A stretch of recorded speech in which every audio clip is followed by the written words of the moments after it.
Thank you.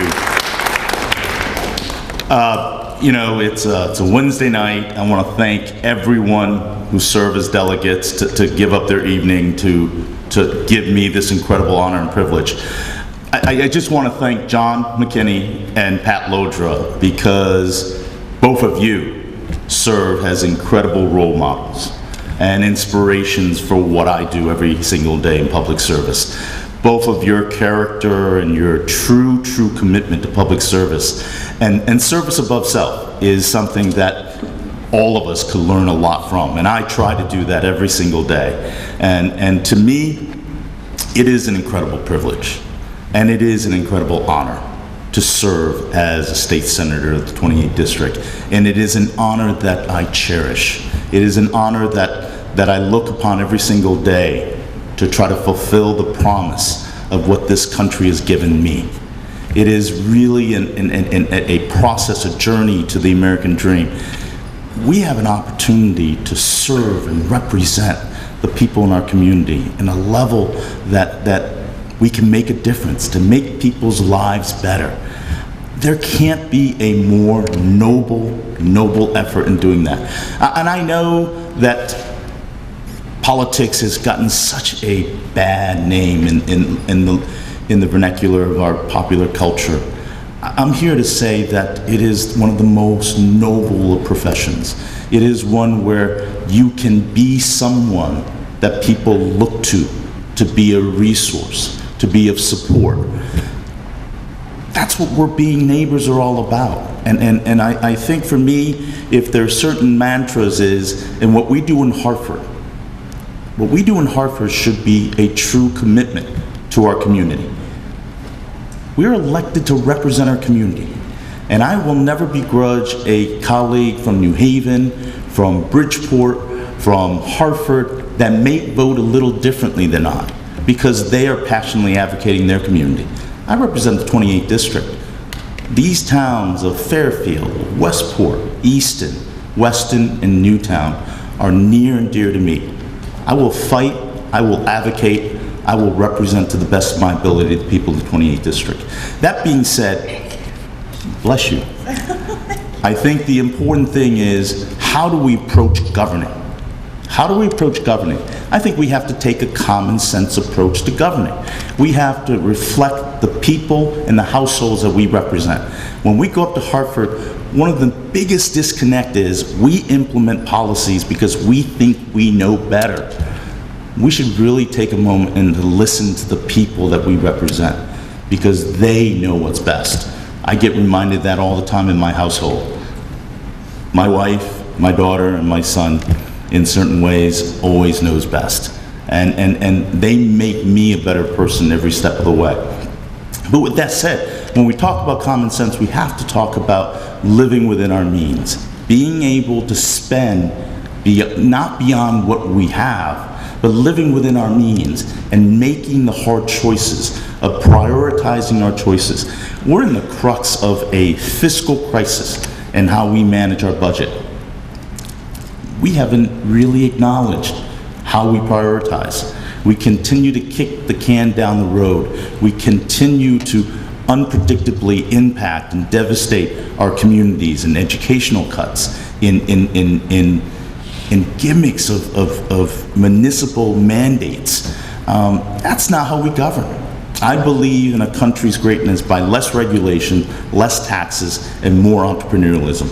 This is what this country was built on. The greatness of this country was built upon people's ability to make a difference, not government.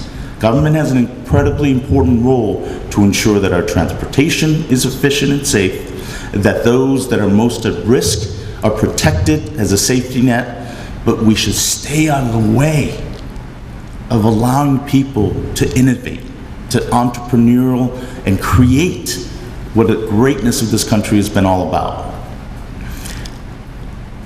We have a lot of work ahead of us, but I truly am an optimist. The sky isn't falling, but we're gonna have to make some hard decisions. We're gonna have to be honest with people. And I think going up to Hartford is one of the greatest privileges that I could have, to be able to articulate the message of bipartisanship, true Republican Yankee values.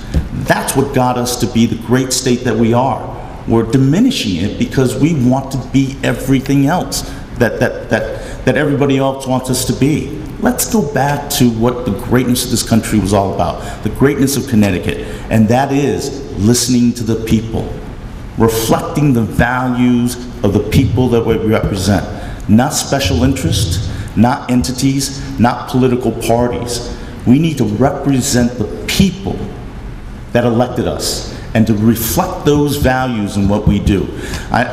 People ask me why. Why do I enjoy such a difficult job? I simply say to them, it's not difficult at all. Because when you speak what you believe in, when you represent the people that elect you, you're speaking the truth. And the reality is, the truth is the most powerful idea that we can have in a democracy. The truth of representing the people that elected you can be the most powerful tool that we have in getting rid of malaise, getting rid of incompetence, getting rid of nepotism. The reality is, the people will tell you, if you give them a chance, if you believe in them, that they will make you better. So with that said, I am thrilled to be the nominee for the 28th Senate District. I'm so privileged to be able to work on your behalf. And as I leave and go forth and try to send that message of optimism, of working together and representing the values that are so important to our community, I have to say again, I have to thank my family. You know, I do work hard. I do love being a representative that is amongst the community and making them feel that they're represented, that they're connected to the people that go up to Hartford for them. But it doesn't come without a price. It doesn't come without a price of having a spouse that's incredibly supportive, having a son who wished that I whisper in his ear a lot less about how we can make America a better place, how we can create an environment where everyone can have an opportunity to pursue the American dream.